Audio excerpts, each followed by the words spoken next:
Skye Air Mobility has introduced a new doorstep delivery service in Gurugram. It's powered by drones. They announced this a couple of days ago at the India AI Impact Summit in New Delhi.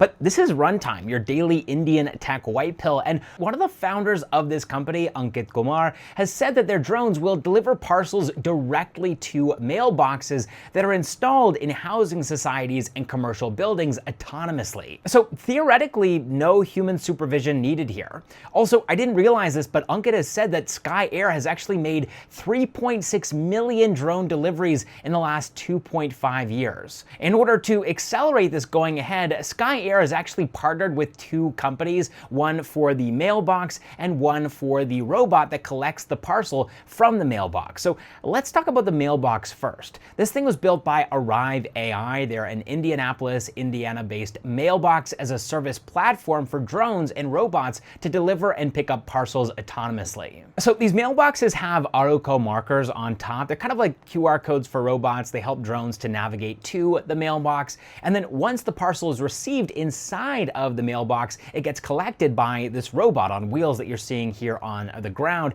And that robot has been built by a California-based company, Ottonomy Inc. It's called Yeti, actually, the robot. And I did a little background check. Looks like all of the founders of Ottonomy are Indian. Pradyot Korupolu went to IIT Madras and is based in Uttar Pradesh.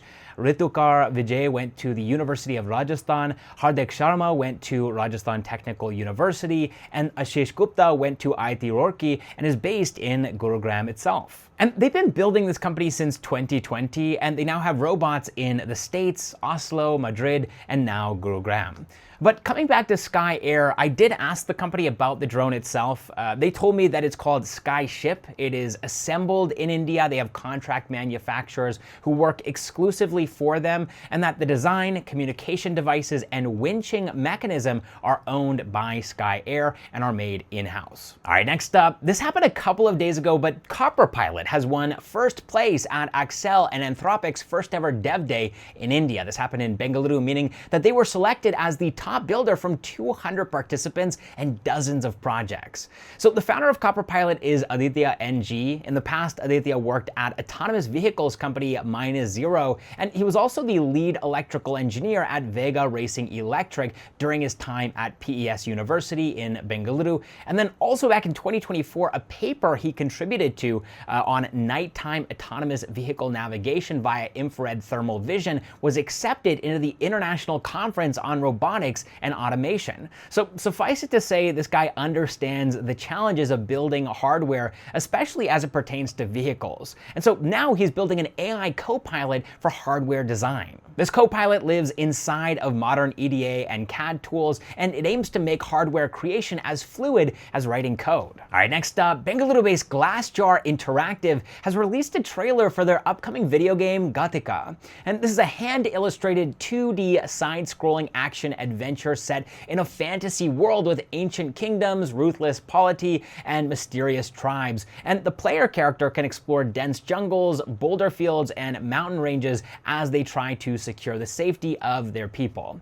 Now, Glassjar Interactive is a DPIIT recognized video game and entertainment studio, and they're incubated at Create Incubation Center at IIT Lucknow. And about a month ago, they raised 2.3 crore rupees in seed funding from an angel investor. All right, next up, Deepinder Goyal has shared that his startup Temple has raised a $54 million triple F round at a $190 million valuation, and this round included 30 Temple employees. Deepinder has also shared a tiny bit of new information that this is a wearable specifically for elite performance athletes, so it's not for the average person. In another post, he indicated that the device will be built with a level of precision that doesn't exist yet, and that he's only hiring people with a body fat below 16% for men and 26% for women.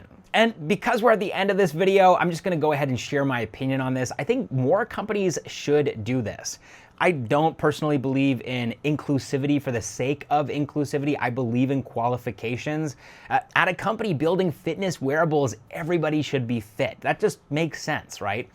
Not only that, but Deepinder only wants people who are badass enough to be super smart and qualified and also super fit.